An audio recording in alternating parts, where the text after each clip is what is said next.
오늘부터 사도행전을 이제 살펴보겠습니다. 사도행전은 교회의 행전이다, 그렇게도 말할 수 있겠습니다. 교회가 세워져 나가는 그러한 일들을 기록하고 있기 때문입니다. 또 다른 말로는 성령 행전, 곧 교회의 모든 역사는 성령을 통해서 일어나고 있기 때문에 또한 성령 행전, 그렇게도 이름을 붙일 수 있겠습니다. 사도행전은 누가가 이제 데오빌로에게 보낸 누가복음에 이어서 기록한 그러한 편지죠. 그래서 오늘 본문도 보면 먼저 쓴 글이라고 1절에 되어 있어요. 먼저 쓴 글, 이것은 누가복음을 가리키고 있습니다. 누가복음을 보면 데오빌로 각하에게 라고 하면서 예수 믿는 그 도에 대해서 많은 사람이 붓을 들어 썼는데, 나도 다 이걸 살펴가지고 자세히 기록을 해서 데오빌로 각하에게 보내는 것이 좋겠다 싶어서 이제 이 글을 써서 보낸다, 그렇게 1장에서 밝히고 있습니다. 아마 이러보건대 데오빌로라는 이 사람은 예수를 믿은 지 얼마 되지 않는 그런 사람으로 보이고, 그에게 이 복음이 뭔가, 예수님의 그 십자가 사건이 도대체 어떤 것인가 하는 것을 일러주기 위해서 아마 누가복음을 기록했고, 그 이후에 조금 더 깊은 내용으로 이제 그 기독교의 시작, 곧 교회의 시작에 대한 것을 이제 알려주기 위해서 이제 사도행전을 또한 쓰고 있다, 그렇게 보겠습니다.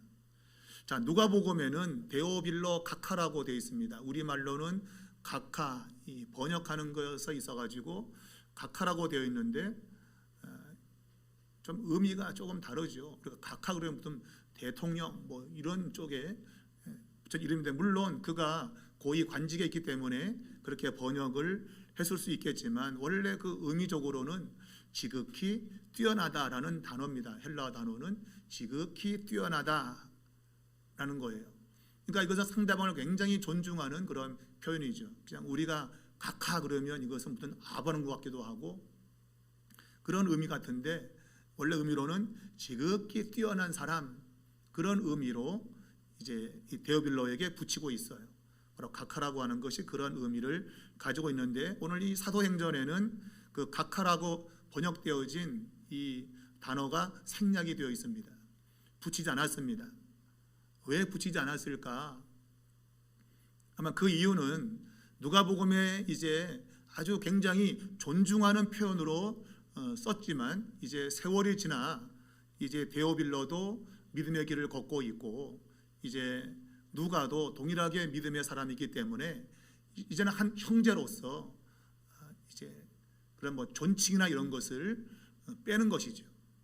우리가 처음에 그가 우리 기독교에 잘 모를 때는 그가 친절하게 그에게 존중의 표현을 써야 되죠. 그러나 교회 안에서 또다시 각하 그러면 이 교회가 무슨 계급 사회도 아니고 그런 느낌이 들 수 있단 말이죠. 우리가 초신자들에게는 교회의 그 정중성, 이 교회가 얼마나 세상과 달리 상대방을 존중해 주는 곳인가 하는 그런 것을 보여줄 필요가 반드시 있습니다. 교회 왔더니 이건 뭐 그냥 소위 말하면 진짜 못돼 먹은, 배우지 못한, 버릇도 없는 뭐 그런 것이라고 한다면, 그런 이미지라고 한다면 교회 사람들이 오지 않을 거예요. 그런데 이 교회 사람을 딱 보니까 아주 정중한 것이죠. 지극히 뛰어나신 데오빌로여, 이렇게 표현하면서 굉장히 정중하게 그를 대하고 있습니다. 그러나 이제 시간이 지나서 믿음이 들어오고 동일한 믿음의 길을 걷고 있기 때문에 이제는 교회 안에는 각하라고 할 만큼 이렇게 어떤 차등적인 그런 것을 쓰면 안 되죠. 교회는 계급이 없습니다. 교회 모든 사람들은 형제고 자매인 것입니다. 그것을 이제 표현하기 위해서 데오빌로라고 하는 그 이름 속에, 이름 안에 이제 이 각하라고 하는 걸 빼고 있는 거죠. 이게 정상적인 것입니다. 여러분, 교회는 계급이 없습니다. 높고 낮음이 없습니다. 우리가 세상에서 있던 기준 갖고 교회 와가지고 내가 사장이네 회장이네 웃기는 거죠. 여러분, 그거 하려면 교회 올 필요가 없어요. 교회는 모두가 다 형제고 자매인 것입니다. 하나님 안에서 우리는 다 동등한 하나님의 자녀인 것이지 거기에 대고 각하 회장님 이러면 안 되는 겁니다. 그래서 당연히 사도행전에는 그러한 존칭이 빠져 있는 것입니다. 그게 훨씬 더 자연스러운 것이죠. 자, 누가복음을 통해서 이 기독교의 예수 그리스도의 그 사역 이것을 낱낱이 기록을 했습니다. 그리고 이제 이 사도행전을 통해서 아까 말한 대로 우리 기독교의 시작, 바로 교회의 시작에 대한 그러한 내용을 설명을 하기를 원하고 있습니다. 이것은 그의 신앙을 돕기 위한 것입니다. 우리는 나 혼자 잘할 수 없습니다. 누군가가 나를 도와주고 또 내가 누군가를 도와주면서 이러한 함께 성장해 나가야 되는 것입니다. 물론 이 데오빌로가 얼마든지 자기가 이제 혼자 공부하고 연구해서 할 수 있겠지만, 그러나 오늘 이 사도행전을 쓴 누가는 이제 아주 친절하게 오늘 교회의 시작에 대한 그 이야기를 데오빌로에게 써서 보내고 있다 하는 것입니다. 이것은 바로 다른 사람의 영적인 부분에 대한 관심인 것이죠. 관심인 겁니다. 야, 네 믿음 네 거야. 절대 그럴 수 없어요. 네 믿음 네 거 아닙니다. 우리가 그들의 믿음을 성장시켜야 되고 또 그 믿음을 지켜줘야 되고 그가 믿음을 잃어버리지 않도록 우리 각자에게 다 책임이 있는 것이죠. 교회를 바울이 몸으로 비유했을 때에 우리 몸에 있는 거 어느 하나 우리의 관심이 안 가는 거 있습니까? 내가 어디 손이 아프면 열심히 이거 고쳐야죠. 그냥 방치하면 되나요? 안 되죠. 그러면 몸 전체가 이상을 느끼게 되는 것이죠. 오늘 이 누가는 사도행전을 이제 기록을 하면서 데오빌로의 영적인 성장, 성숙을 도모하고 있다. 여러분도 내가 누군가에게 그런 신앙에 도움을 줘야 된다라는 그런 인식을 가져야 됩니다. 너는 너, 나는 나. 절대 그럴 수 없어요. 교회는 우리는 서로 유기적으로 연결이 되어 있는 공동체다. 여러분 이걸 반드시 인식해야 됩니다. 이게 안 되면 교회는 존재할 수 없습니다. 당장은 사람이 많은 것 같지만 시간 지나면 다 흩어지고 쓰러지게 됩니다. 그래서 사단이 쓰는 방식은 바로 서로를 이게 하나로 되지 못하도록 분열시키는 겁니다. 사단의 가장 큰 무기는 분열입니다. 분열, 흩어지게 만드는 거예요. 그래서 성경은 성령의 하나 되게 하신 것을 힘써 지켜라. 하나 되도록 서로 연결되어서 똘똘 뭉치도록 그렇게 성령이 역사하고 있다라고 하는 것이죠.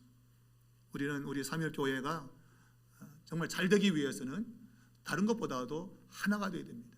서로 유기적 관심을 가지고 서로 돌아볼 줄 알고 서로 상대방에게 영적인 성장을 줄 수 있는 그러한 봉사, 그러한 섬김이 반드시 필요하다. 우리는 분명히 그것을 오늘 이 사도행전을 통해서 깨달을 수 있는 것입니다. 자, 먼저 쓴 글, 그리고 이제 두 번째 글을 쓰고 있는데 이 첫 번째 책과 두 번째 책을 구분짓는 그 내용이 바로 예수님의 승천입니다. 그러니까 예수님이 하늘로 올라가신 이것이 누가복음의 끝과 사도행전 시작 부분에 중첩이 되어 있습니다. 그러니까 예수님의 승천은 이 복음서와 사도행전을 아주 구분시키는 아주 중요한 기점이 되고 있습니다. 그러니까 승천은 독립적인 것이 아니고 부활과 연결되어 있는 것이죠. 부활, 승천, 이건 하나의 그런 범주에 넣을 수 있는 겁니다. 자, 이 부활과 승천의 이야기를 누가복음 끝자락에 이어서 다시 하고 있어요. 사도행전에. 왜 다시 하고 있을까요? 그 이유는 분명하죠. 예수님께서 살아계시다고 하는 강력한 증거를 제공하는 겁니다. 예수님은 살아계시다. 또 한 가지는 예수님께서 사도들에게 가라고 하는 이 명령을 하셨다. 말하자면 사명을 주었다고 하는 것을 다시금 인식하기 위해서입니다. 그래서 만일 데오빌로가 이 누가복음을 개인적으로 받았다고 한다면 그가 만약에 읽을 때에 예수님이 살아계시구나. 그리고 예수님은 그의 사도들에게 가서 복음을 전하라고 명령하셨구나. 아, 나도 지금 그런 사명을 띠고 있구나. 이것을 인식하게 되는 것이죠. 그러니까 예수님이 살아계시고 그분이 우리에게 가라는 명령을 내리셨다. 이것을 더 강조하기 위해서 이 부활 승천 이야기가 누가복음과 사도행전 끝과 처음에 중첩해서 기록이 되어 있는 겁니다. 굉장히 중요한 내용이죠. 예수님은 살아계시다. 그리고 사명을 주셨다. 이 이야기는 사명을 주실 뿐만 아니고 그 사명을 이루게 하신다고 하는 것이죠. 그것이 이제 성령의 보내심입니다. 단순히 사명만 줘서 우리가 알아서 하도록 하지 않고 그 사명을 이룰 수 있도록 성령님을 보내주신다고 하는 것이죠. 이게 지금 누가복음과 사도행전에서 아주 중요한 내용인 것입니다. 자, 이 부분을 조금 더 발전시키기 위해서 오늘 누가는 그 예수님을 따르는 자들이 사도로 지정되었다, 선택되었다고 하는 것을 강조하고 있습니다. 오늘 본문에 보면 그가 택하신 사도라고 되어 있잖아요, 그죠? 택하신 사도, 주님의 선택을 이야기하고 있어요. 여러분, 선택은 굉장히 중요한 내용입니다. 우리의 신앙에서 이 선택은 어찌 보면 우리의 신앙의 처음이죠. 하나님의 선택에 의해서 우리는 지금 신앙생활을 하고 있는 겁니다. 사도들이 자기들 스스로가 뭘 하겠다고 나선 것이 아니고 예수님이 그들을 선택해서 사도로 만드셨다고 하는 겁니다. 바로 이것은 하나님의 주권을 이제 이야기하고 있는 것이고, 그리고 그런 선택에 있어서 예수님이 그런 것을 행하실 수 있도록 그러면 무엇이 그 원인이었는가, 근원이었는가 하는 것을 밝히는데 바로 그것은 성령입니다. 성령을 통하여 오늘 명하셨다라고 2절에서 말하고 있죠. 그러니까 사도를 선택하는 그 일은 예수님의 독자적인 일이 아니고 성령을 통해서 이루어진 일이다라고 하는 거예요. 결국은 예수님의 이 부활 승천과 이 성령은 뗄래야 뗄 수 없는 겁니다. 곧 교회는 하나님의 선택으로 해서 시작이 되고 바로 그 교회는 성령을 통해서 움직인다고 하는 것을 이미 이 첫 부분에서 이제 밝히 드러내고 있는 것이죠. 그러니까 누가의 관심사, 누가가 지금 이 글을 쓰고 있으면서 그가 염두에 두고 있는 가운데 가장 중요한 관심사는 예수님과 또 교회가 하나님의 목적을 이루기 위해서 어떻게 성령의 지시를 받고 있는가 하는 겁니다. 그러니까 모든 일은 성령의 지시를 통해서 이루어지고 있다고 하는 것을 누가가 드러내고 싶은 거예요. 그래서 아까 제가 말씀드렸지만 사도행전은 성령행전이라고 해도 무방하다. 모든 것을 성령의 인도하심 따라서 지금 모든 일이 일어나고 있기 때문이에요. 바로 그것을 누가가 최고의 관심사로 지금 잡고 있는 거다 하는 겁니다. 자, 예수님이 사도를 선택하셨고 또 그들에게 가라고 지시했습니다. 그러한 예수님이 지시한 시기는 언젠가? 오늘 본문에는 그분의 죽음과 이 승천, 하늘로 오르는 그 사이, 그러니까 부활과 승천 사이에서 이제 지시하신 것이죠. 너희는 가라라고 하는 것을 지시한 겁니다. 그래서 이 제자들은 예수님의 그 부활을 처음엔 사실은 믿을 수 없었어요.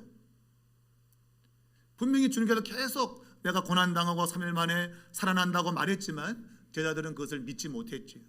믿을 수가 없었어요. 그런데 예수님께서 자신의 부활을 여러 번 그들에게 나타내셨죠.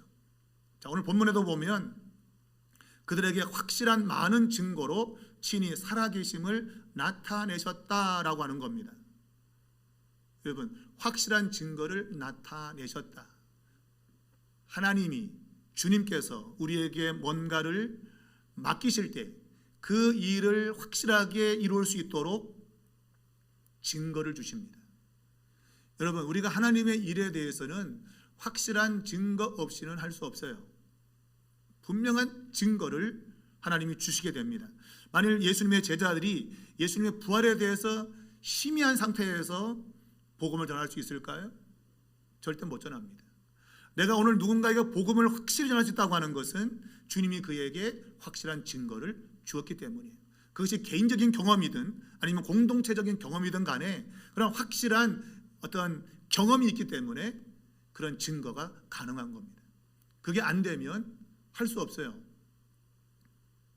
그래서 이제 뒤에 8절에 나오지만 성령이 임하시면 너희가 주님의 증인이 된다라고 하는 것은 이건 아주 자동으로 해요. 자동이에요. 자동, 오토매틱. 성령이 우리에게 오시면 우리는 자동으로 주님의 증인이 될 수밖에 없는 겁니다.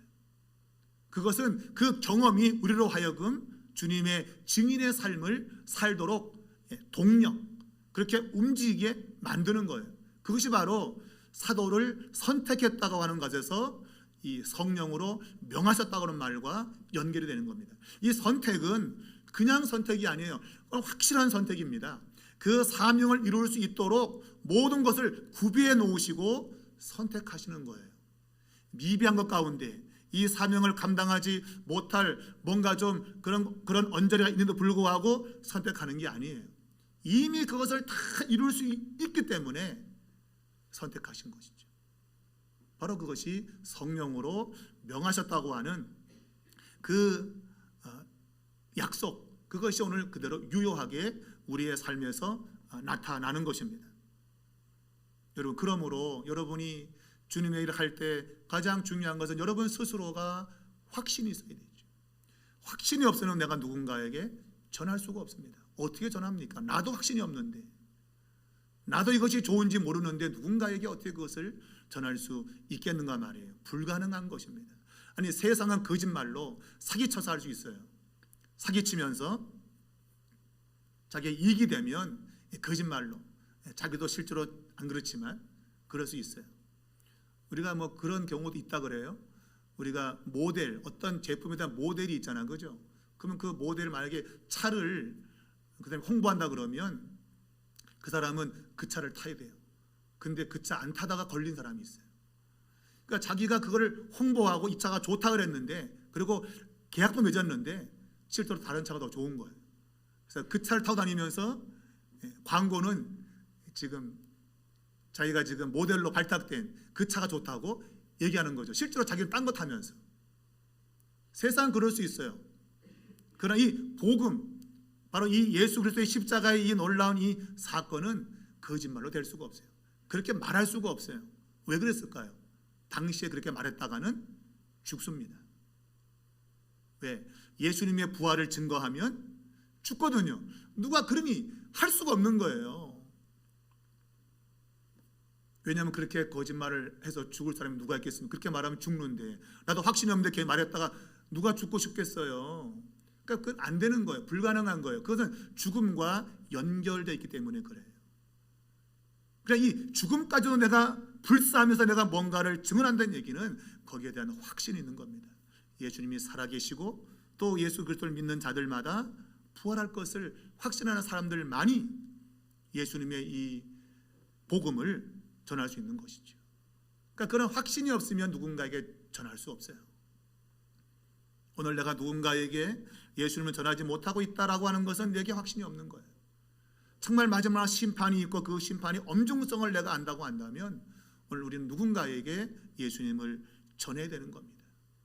그가 멸망으로 떨어지지 않도록. 더군다나 내 가족이 그렇다고 한다면 매우 시급한 문제예요. 매우 시급한 문제입니다. 그래서 우리가 직접 전하지 못한다 할지라도 그 영혼을 위해서 정말 기도하고 하나님 앞에 그가 구원받기를 간절히 원하는 마음을 가질 수밖에 없어요. 자, 오늘 제자들에게 이러한 말씀을 지시한 것은 바로 성령을 통해서 지시하신 것이다 라고 말하고 있습니다. 그래서 예수님이 부활하신 이후에 40일 동안 예수님은 제자들과 함께 있었습니다. 오늘 본문에도 40일 동안 그들에게 보이시며 하나님의 나라의 일을 말씀했다. 부활 후 40일 동안 이 땅에 계신 것이죠. 그리고 승천하시고 10일 후에 오순절에 바로 성령이 오신 겁니다. 그러니까 40일 동안 주님이 이 땅에 계시면서 하신 일이 과연 뭘까? 성경은 한마디로 하나님 나라의 일을 말씀했다. 그러니까 부활의 핵심은 하나님의 나라의 일을 말하는 것입니다. 이것은 부활만이 아니고 예수님께서 이 땅에 계시는 동안에 하셨던 모든 사역의 핵심입니다. 하나님의 나라입니다. 성경의 주제는 하나님의 나라이죠. 그 의미는 하나님이 세상을 다스리고 통치한다고 하는 거예요. 바로 그것이 하나님의 나라인 것입니다. 곧 예수님이 이 세상에 오실 때부터 하나님의 나라는 이미 왔고, 바로 그것이 예수님의 십자가의 죽으심과 부활을 통해서 확증이 된 겁니다. 그리고 그것이 이제는 드러나기 시작하는 것이죠. 그걸 드러내는 것이 바로 성령의 역사인 겁니다. 성령은 교회를 세워서 하나님의 나라를 세상에 보이기 시작한 거예요. 오늘 3.1 교회가 존재하는 이유는 하나님의 나라를 세상에 드러내는 것입니다. 드러난다는 얘기는 오늘 누군가가 그것을 볼 수 있도록 그를 우리 공동체 안으로 데려오는 것이죠. 데려와서 봐라, 하나님의 나라가 여기 있다라고 하는 것을 그에게 드러내는 것입니다. 자, 우리의 신앙생활의 초점은 하나님의 나라입니다. 그것이 바로 사도행전의 핵심이에요. 하나님의 나라, 하나님의 다스림, 통치. 그러니까 교회는 복음서에서 기록되어진 예수님의 그 메시지, 그것을 받아들이고 그것을 우리 교회의 일부를 만들어 가지고 세상에 드러내는 겁니다. 그러니까 예수님의 그 말씀, 하나님 나라에 관한 그 말씀들을 오늘 세상에 드러내는 것, 그것이 교회가 해야 될 일이다라고 하는 것을 우리는 분명히 명심해야 되는 것입니다. 달리 말하면 하나님의 다스림이 이제 세상에 드러나는 것입니다. 이 세상은 악의 세력, 어둠의 세력이 붙들고 있죠, 그죠? 이 공중 권세 잡은 자가 이 세상을 장악하고 있어요. 그러나 하나님의 아들 예수 그리스도가 하나님의 나라를 세상에 가져온 것이죠. 그리고 이 세상 나라에 대한 강력한 공격을 하고 있는 겁니다. 똑같이 반대로 세상도 하나님의 나라를 공격하겠죠, 그죠? 이 둘 사이에 치열한 영적 전쟁이 벌어지고 있는 겁니다. 그러니까 우리는 지금 영적 전쟁터에 있는 거예요. 우리가 알듯이 러시아와 우크라이나의 그 전쟁 참 참혹합니다, 여러분. 그 전쟁을 이기기 위해서 준비하지 않으면 아주 비참하게 멸망하는 겁니다. 로켓이 날아와서 건물을 다 부수고 거기서 참 안타까운 생명들이 죽어나가고 그런 일들이 벌어지는 것이죠. 바로 그것이 물리적인 전쟁이지만 우리는 오늘 영적인 전쟁을 하고 있는 겁니다. 그러니까 우리가 오늘 하나님의 나라를 강력하게 세상에 선포하고, 그리고 이 세상에 지금 붙잡혀서 살고 있는 그들을 하나님 나라 백성으로 만들어 오는 이런 영적 싸움을 우리는 하고 있는 거예요. 그것을 주님이 이 지상에 계신 동안에 보여주셨고, 그것을 이제 교회에 위임한 것입니다. 뭘 통해서요? 성령을 통해서 그 일을 위임한 것입니다. 그러니까 이 하나님의 나라는 예수님이 오늘 이 땅에 있는 하나님의 백성들에게 주신 하나님의 선물이죠. 하나님 나라의 그 풍성한 축복을 우리에게 선물로 주신 거라 그 얘기예요. 그러니까 그 하나님 나라의 기쁨을 우리는 믿음을 통해서 받아 누리는 겁니다. 그것이 지금은 잘 안 보이는 것 같지만, 그러나 장차 그것을 완전하게 누릴 그때가 오는 것이죠. 여러분, 신앙생활은 하나님께서 예배에 놓으신 하나님 나라의 그 풍성함을 경험하는 거예요. 하나님의 나라의 그 축복을 경험하는 겁니다. 그게 신앙생활입니다. 근데 사람들은 죽어서 가는 천국을 자꾸 바라거든요. 이 세상은 고생바가지야 하면서 그냥 참다가 에휴 빨리 죽어서 천국이나 가야지. 아닙니다, 여러분. 이미 천국의 기쁨을 우리에게 주시는 겁니다. 바로 그것은 예수님께서 내가 너희에게 평안을 줄 텐데 이 주는 평안은 세상이 주는 것과 같지 않다. 그러니까 세상이 주는 것은 돈이 많으면, 건강하면 거기서 오는 평안이에요. 근데 예수님이 주는 평안은 그것과는 비교할 수 없는 평안이에요. 아무리 큰 환난과 고난이 와도 자신도 모르게 거기서 샘솟는 평안인 것입니다. 바로 그것은 성령을 통해서 오게 되는 거예요. 그래서 바로 이 성령이라고 하는 것은 굉장히 우리 신앙생활에 중요한 겁니다. 핵심적인 겁니다. 성령을 통해서만 이 기쁨을, 이 은혜를 누리게 되기 때문이에요. 자, 그런데 우리 제자들은 하나님의 나라가 언제 오는가라고 지금 질문하고 있습니다. 그게 이제 6절의 말씀이죠. 6절의 말씀인데, 예수께서 여쭈어 이르되 주께서 이스라엘 나라를 회복하심이 이때입니까? 바로 이것은 하나님 나라가 온다고 하는 그런 질문이죠. 그런데 우리가 계속 말하고 있지만 하나님의 나라가 온다고 하는 얘기는 종말론적 개념입니다. 근데 그것은 그 시간은 우리에게 있지 않다고 그랬어요. 종말의 시간표는 오직 하나님께만 있습니다. 그래서 누가복음 17장 20절도 보면 하나님의 나라가 언제 오는가라고 바리새인들이 질문했는데, 그 질문에 예수님은 하나님의 나라는 볼 수 있게 임하는 것이 아니다. 이것은 장소적 개념, 또한 눈으로 시각적으로 볼 수 있는 개념이 아니라고 하는 거예요. 그러면서 말씀하시기를 하나님의 나라는 너희 안에 있다라고 했습니다. 너희 안에 하나님의 나라가 있다라고 말했어요. 바로 이것은 내적으로, 영적으로 소유되는 것임을 말씀하고 있는 것이죠. 그러니까 그런 것들을 시간적으로 물어보고 있는 거예요, 제자들은. 그러니까 아직까지도 이 종말론적 개념이 안 잡혀 있는 겁니다. 아마 이런 일들은 오늘 우리에게도 동일하게 있을 수 있어요. 삶이 지치고 공부할 때 빨리 끝나면 좋겠는데 언제 끝납니까? 라고 묻는 겁니다. 이것은 누구나 다 가지고 있는 질문들이에요. 그러나 우리 그리스도인들, 진정 십자가의 그 사건의 의미를 알고 하나님의 나라가 뭔지를 아는 사람들은 그런 질문을 할 수가 없습니다. 왜? 이미 하나님의 나라가 우리 안에 경험됐기 때문이에요.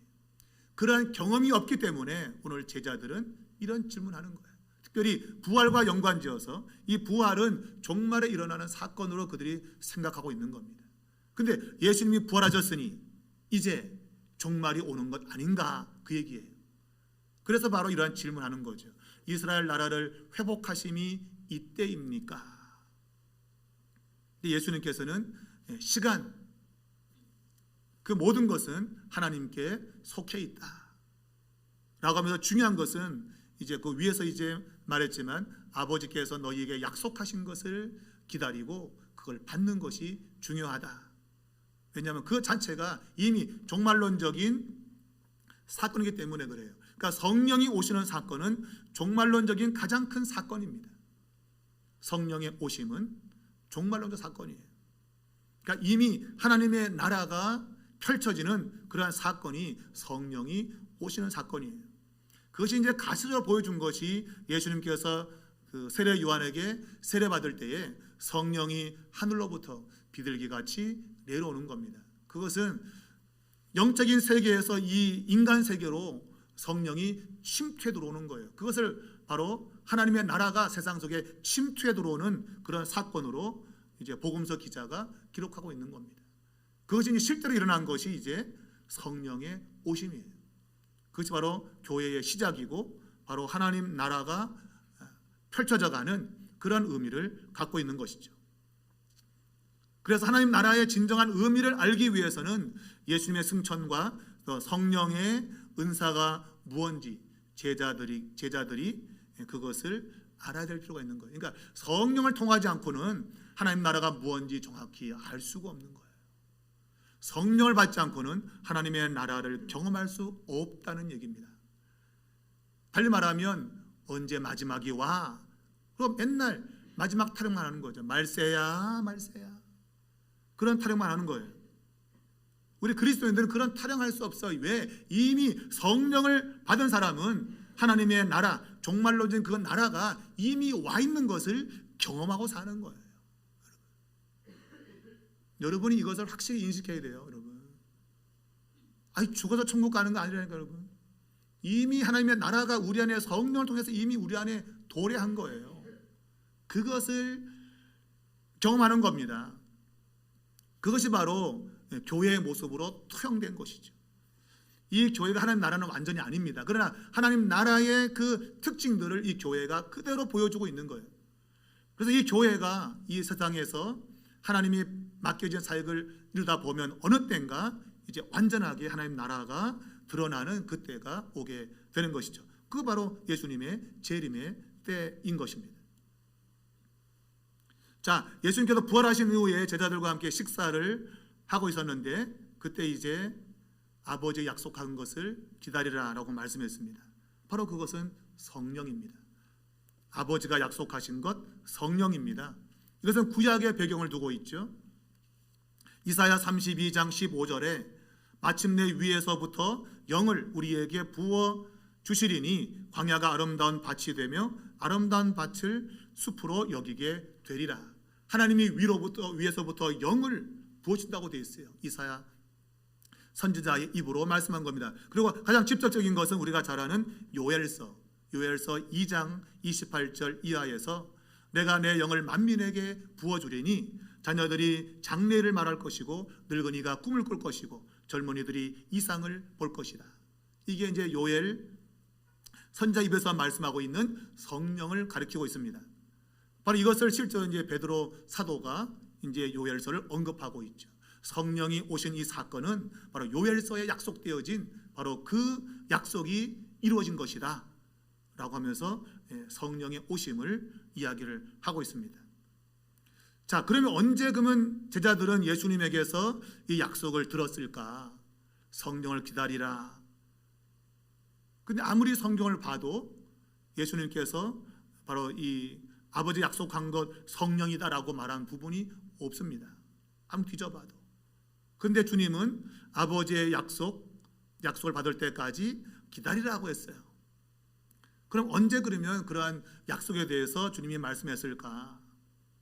복음서에 군데군데 이제 그 성령에 대한 이야기가 나오죠, 그죠? 마태복음 10장 20절 보게 되면 이 환난의 때에 말하는 이는 너희가 아니라 너희 속에 말씀하시는 이 곧 너희 아버지의 성령이시다. 그러니까 이게 제자들에게 성령이 이제 있게 될 것을 주님께서 말씀하고 있죠. 너희가 성령을 통해서 말할 것이다 라고 하는 것을 이미 주님께서 말씀했고, 요한복음 14장 이하에는 분명히 성령이 오시면, 그가 오시면 너희를 진리 가운데로 인도할 것이라고 예수님이 말씀하셨죠. 그러한 말씀을 종합적으로 해석을 해가지고 아마 이 본문에는 그 아버지가 약속하신 것, 바로 성령이라고 하는 것으로 아마 기록을 한 걸로 보입니다. 그러니까 예수님 말씀 속에 이미 성령이 오실 것에 대한 암시를 받고 있는 것이죠. 그것을 이제 이 누가가 사도행전 속에 이제 기록하고 있는 겁니다. 자, 이 제자들은 예수 믿는 것이 아주 힘들고 어려웠어요.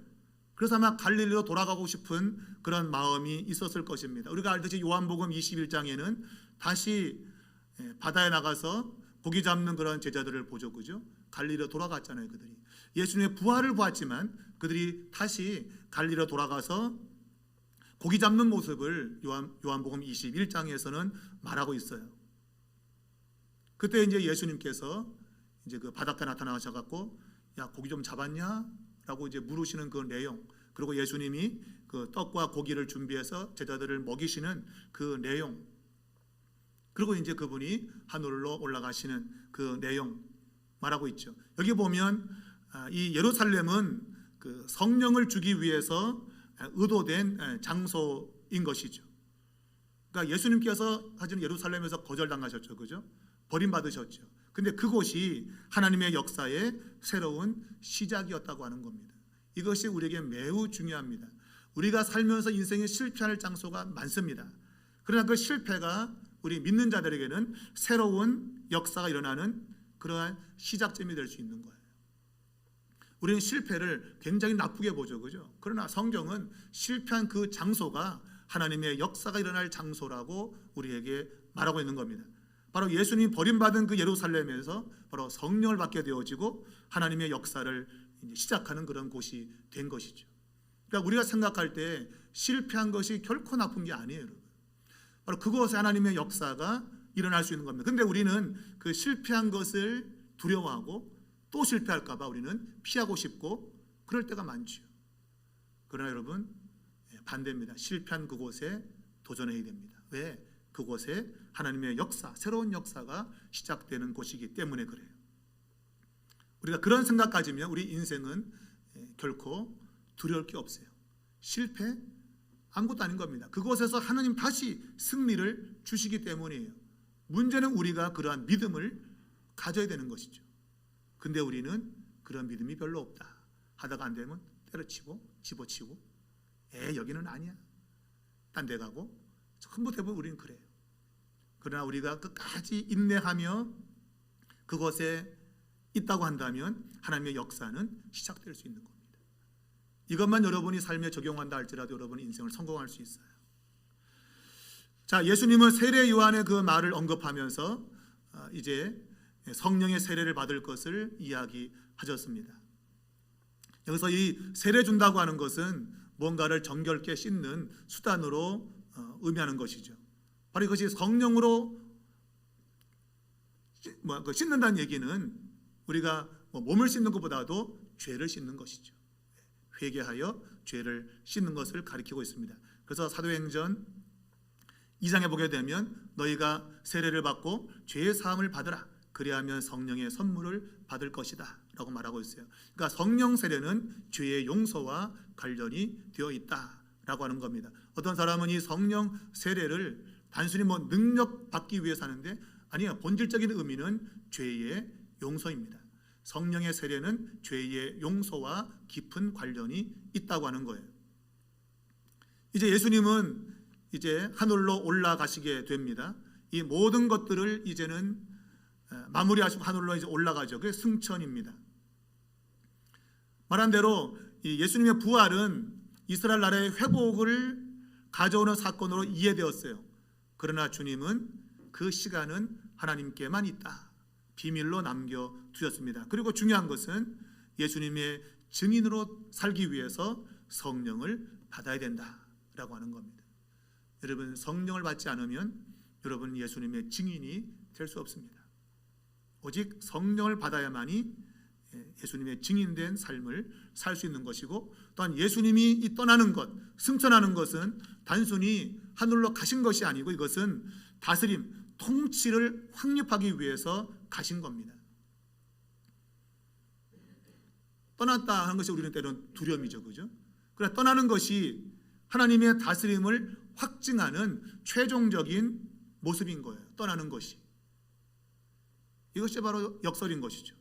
떠나면 다시 재림을 염두에 두기 때문입니다. 다시 온다고 하는 것을 염두에 두고 있는 거예요. 그래서 예수님이 떠나신다고 하는 이 승천의 개념은 다스림의 또 다른 표현입니다. 하나님의 다스림 통치를 확립하기 위해서 예수님이 승천하신 거예요. 그래서 이 하늘로 올라갔다는 얘기는 이 공중의 권세를 잡고 있는 것을 뚫고 하늘과 이 땅을 만나게 하신 것이죠. 하나님의 다스림과 통치를 이루는 사건이에요. 승천은. 바로 그것이 성령이 오신 것과 동일한 의미를 갖고 있어요. 하늘로 올라가셨기 때문에, 그 길을 만들었기 때문에 성령이 오시는 겁니다. 그것이 이미 요단강에서 이미 드러났던 사건인 것이죠. 그러니까 예수님이 가시는 것은 우리에게 나쁜 것이 아니고 하나님의 다스림과 통치가 시작되는 출발점인 거예요. 아니, 어찌 보면 최종적인 승인이죠. 승인. 그래서 도장을 찍기 위해서 성령이 오신 겁니다. 성령은 도장이에요. 내가 이제 다스린다고 하는 것을 도장 찍는 것이 바로 성령입니다. 그래서 여러분 모두가 성령의 도장을 받은 거예요.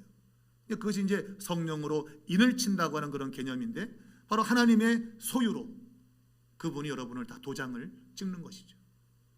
그래서 요한계시록 보게 되면 6장에 보면 인을 칭이 나오죠. 그죠? 막 인칭에 나와, 인치는 거.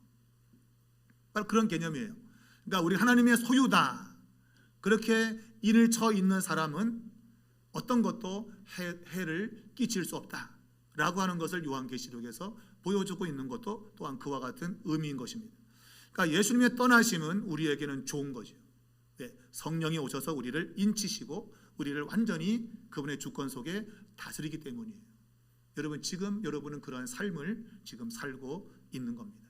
여러분이 예수를 믿으면 성령을 받는 것이고, 그 성령을 받는다는 얘기는 성령이 여러분을 인쳐서 하나님 나라 백성으로 하나님이 여러분을 다스리고 통치하는 것을 가리키고 있어요. 그러니 우리는 염려가 없는 거죠. 그만큼 성령은 앞으로 진행되어질 모든 교회의 사건에 있어서 굉장히 중요한 의미를 가지고 있는 겁니다. 우리 교회가 성령이 계시다고 한다면 우리 교회는 염려가 없는 거예요.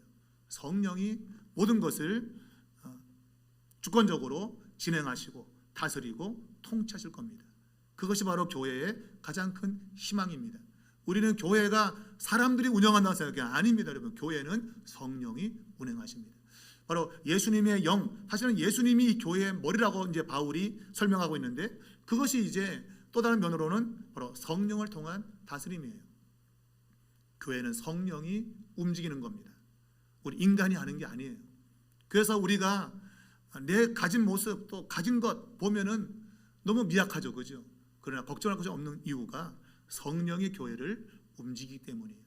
전적으로 성령의 인도를 받으려고 하게 되면 그곳에 역사가 있는 겁니다. 그렇지 않고 인간적인 생각 가지고 교회를 뭐 해와야지, 그런 곳에는 역사가 없는 거예요.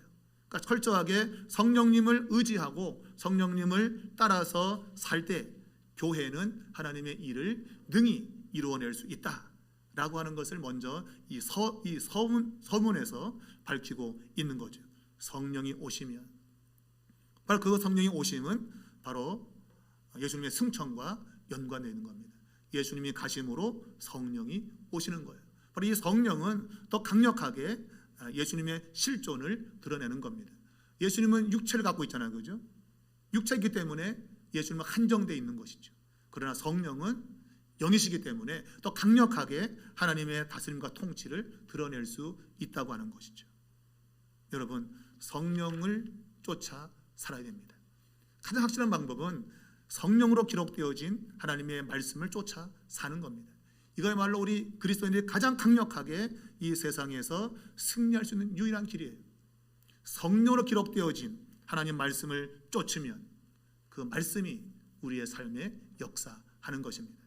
여러분, 그걸 기억하시고 남들처럼 막 성령 밖에서 막 그냥 뭐 가서 뭐 어디 가자 뭐 그러지 말고, 성령으로 기록되어진 말씀을 통해서 여러분이 믿음으로 반응하면 그곳에 성령의 역사가 일어나는 것입니다. 그것이 여러분을 승리로 이끄는 줄 알고, 또 우리 교회도 말씀 중심으로, 그것이 성령 중심인 거예요. 말씀 중심으로 순종하며 나아가서 올해도 하나님께 쓰임받는 그러한 교회 될 수 있기를 주님의 이름으로 축복합니다.